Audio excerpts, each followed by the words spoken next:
All right, so we got the engine flipped back over now. Just reinstalled the AC bracket, 4 bolts on this side, and a 12mm head up front here with the sleeve.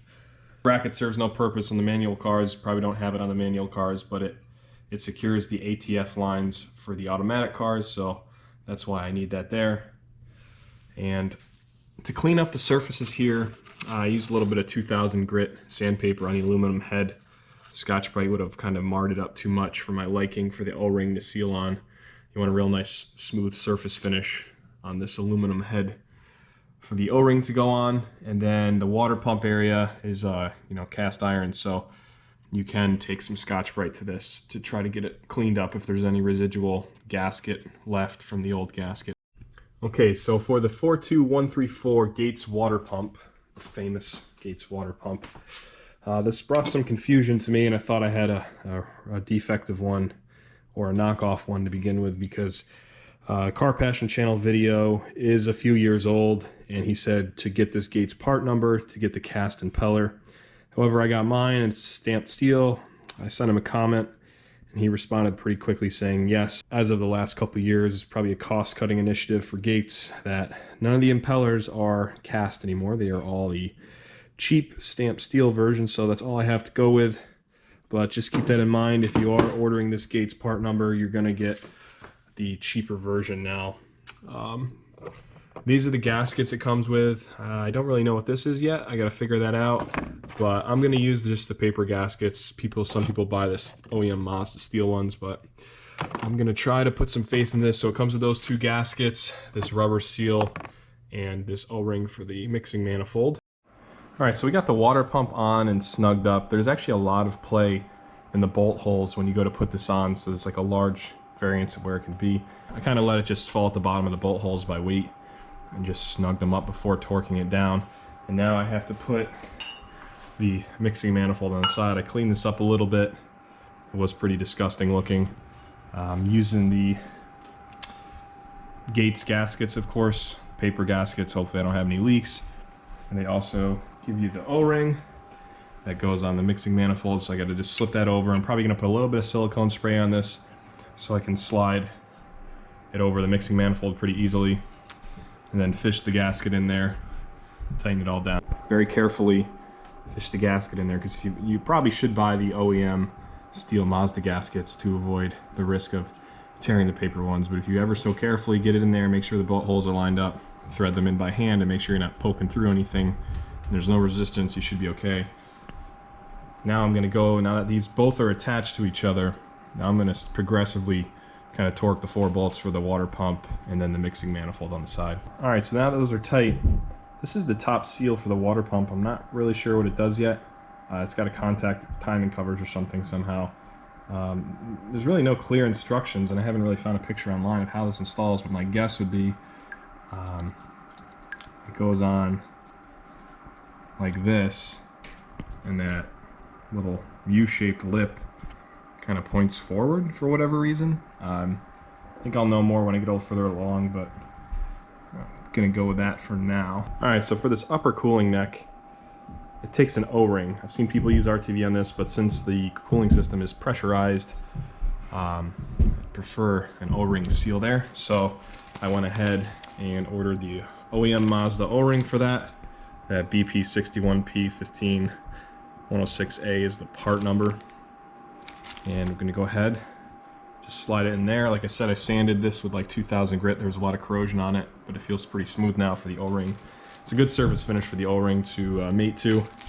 And there is a little bit of corrosion in here. I kind of just got down there with like a plastic pick and scraped as much of it off as I could. It's still a little rough, but I don't want to go down there with Scotch-Brite or something and really make the surface finish really rough. So I'm just going to send it as is, get that on there, and torque those down. I figured out what this lip is for, I think, on the water pump. So when you go to put the upper cooling neck back on, this surface right here is, I guess its only design intent is to push on that U-shaped piece. And all that does is put a little bit of pressure to keep this edge seal captive and kind of pushed back on the water pump. So when you put the timing covers on, maybe that is supposed to seal off from here down from any like oil leaks or whatnot. But that is my guess, because when you go to slide this on, you can see it contacts that piece right there. So this is still such a strange design to me, because when you go to tighten this upper cooling neck on here, it like half overlaps that edge seal for the timing plate and kind of like compresses it against the water pump, and this side's still floppy and the other side's still floppy here. So I mean, you got this lip in the back still, which may connect to and just butt up to that seal that slides over the timing plate over like that. So kind of a wonky design, and I'm not really a fan of it, but I'm just gonna move forward with it as is. Put in the comments below if I did this wrong or what the hell is going on here. It just seems very strange to me the way that's designed. All right, so obviously I got the valve cover off, the cam gear off, but you don't need to do that for the VVT actuator. This is the VVT feed. These two O-rings seal against the valve cover, and this car has 168,000 miles on it. It's 20 years old, and the O-ring, when I took the valve cover off, if you look at the side profile of them, they're completely flat. So there is a risk of reinstalling the valve cover and not having these squish tight enough into the valve cover and maybe cause a leak, because there is pressure held through this line, and there will be pressure all the way up to the O-ring surface. So there's one 10mm bolt here. You pull that out. Here's a look at the kit from rspeed.net. You got a gasket for the valve cover, which I'll go over later, and you got all these O-rings and the screen to replace inside the piece in the valve cover. For now, I'm kind of doing this at the same time I'm replacing the cam seals, so I'm going to pull this out, and then I'm going to take the cam caps off and replace the cam seals, and then do this at the same time. We got the cam cap off the VVT side, pulled the VVT cam seal out. This is probably original with the car. Still, you can hear there, I just pushed on the seal side, and it's just so old that it's cracking as I push on the surface that seals the cam. So there was, yeah, you can see on the back here all the cracks I just made to that sealing surface. So this thing was rock hard. It was dripping a lot of oil down the side of the engine here, and then it's kind of all spiraled against underneath the intake manifold and down the side of the block. So I'm glad I'm taking the time to change this. I'm gonna do the exhaust cam next, which is a little more straightforward. This is the VVT intake cam seal. What I am gonna do, pull this out of the package and put a small dab of oil around the inside of this before I slide it on here, so it makes it a little easier. But putting this one in is a lot easier to the cam cap than the exhaust side, because it doesn't fit tightly against any part of the cam on the inner diameter. It fits tightly against the cam gear. Has a extrusion on it that will sit in here. So just put that in there like that, cap back on top. Of course I have the VVT stock, I'll call it, removed from this cam cap. All right, so I got the cam caps torqued back down now to about 120. The manufacturer spec is 100 to 125 inch-pounds on these bolts, so I did 120. Good to go there. Next step before I put the cam gears back on is to put the timing back plate on. And another note too is I'm going to be replacing the O-rings on this VVT adapter piece that goes from the cam cap down here to the valve cover where the module is, and I'm gonna leave it off for now. It's gonna be easier to put the valve cover back on the head. You don't really have to precisely line it up with this to push the valve cover back on the head and torque it down, because then you can take the VVT window off the top and then install this down into the area here with the valve cover on the car still. All right, so continuing on the progress here, middle, upper, lower timing covers, brand new. This is the timing backplate I was just talking about that we have to install now before we put the cam gears back on. In the Treasure Coast kit, when you buy the timing covers, they don't have the upper timing cover available on their website. I got this from a different Mazda parts website, I think J. Ellis Mazda. And but I got the middle and the lower one from Treasure Coast Miata, and they had that option to add the $80 worth of timing cover seals. So this is going to be a little bit of a learning experience for me for where these all go. I know I commented in my last couple of videos that I have no idea where those go. So I'll be figuring that along the way, that this is one of them, one of the 6, and it's clear to me where this one goes, right here. So I'm going to pull this off, get rid of it, pop this new one on. That's the part number for the gasket that goes on the timing plate. All right, so according to the Treasure Coast website, this seal part number ending in 512, 513, and 514 all apply to the upper timing cover. That is this here. I'm gonna have to figure out where these go, because as you can see when you buy the timing cover brand new, there's already seals on this surface, on this surface. There's already a molded rubber seal around the edge here. That's what this 513, so that's what this 513 seal looks like. I guess maybe you put it over an existing rubber seal, which doesn't really make sense to me. Like I said, the back bolts have a seal on them already, so this extra profile gasket, I don't know if it's intended to go on top of that. That really doesn't make sense to me at all. All right, so I'm even more convinced now that these do not apply to this. This is the 512 gasket, this is the 513. And you put this over here, and the inner diameter and the edges match up perfectly with the seal that's molded into the cover already. So I don't know, does this apply, guys, does this apply to the older Miatas, maybe an NA or an early NB1 model and not the NB2? Did they start molding these seals into the cover at a certain year? Let me know in the comments, because this, this is the 512 seal, and it matches, it's obviously intended to install along the timing cover like this, but there's no groove for it to drop in. So if I were to put this between the seal right here, there'd be, roughly a 1/4 inch of gasket I'd be squishing for no reason. This is already molded in there, so I don't know why they would advertise that you need this.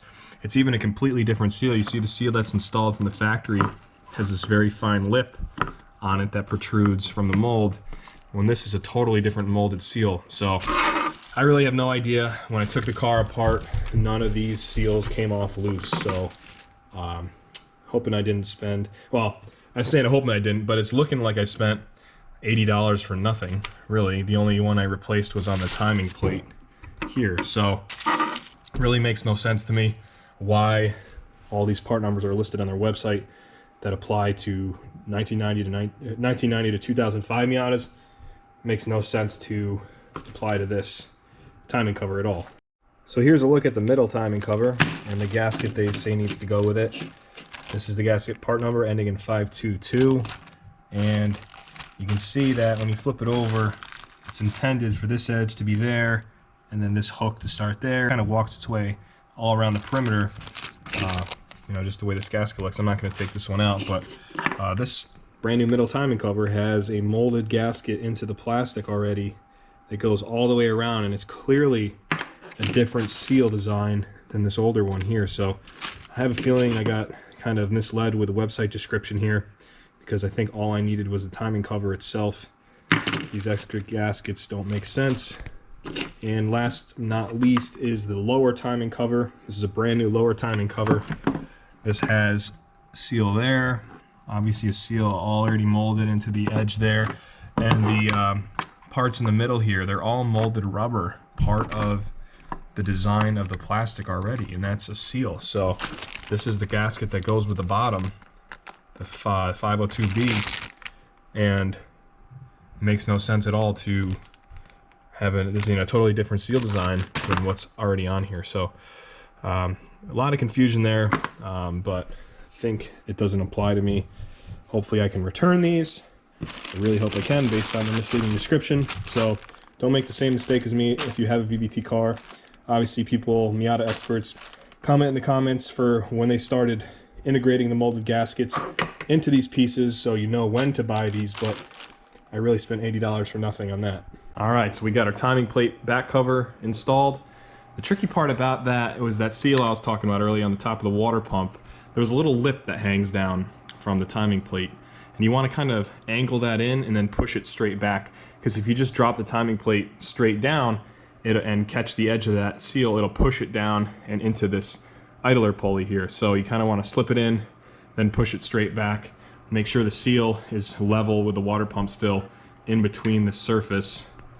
This side, there's not really as much interference there, so you don't got to worry as much, but that side was a little tricky. I think I got the seal correct in there. You can kind of see it from the back side, that horseshoe piece in there, but after that, you can put your timing gears back on, exhaust one, torque down 40 foot-pounds, Same thing, 40 foot-pounds on the VVT intake cam. Put the Torx back on, just kind of tighten those down by hand. And looking good now. Idler pulley torqued down to 35 foot-pounds for the timing belt. Now I'm going to put the Woodruff key in, make sure the radius edge is pointed towards the radius cut on the crankshaft there, so towards the engine. And then put the cog back on. All right, so we got all the timing done per the Car Passion channel DIY video. As I said in previous videos, I'm not gonna do a step-by-step tutorial on that because I honestly could never do better than the video he put out. So it was a very awesome tutorial, made it super easy for a Miata noob like myself to follow it, get the timing done perfect, no slack anywhere, tensioners torqued down. This is just, I wanted to show my setup on the engine stand for tightening the crank bolt. So he may have mentioned this in a video too, but I got my cheapo Pittsburgh pry bar. I put 2 of the flex plate bolts in. I say flex plate because this is an automatic Miata. And then I got that in between the 2 in there, kind of hard to see, but then that's on a piece of wood spacing up from this member that holds the engine on because I was hitting the stud on the exhaust manifold without that piece of wood in there.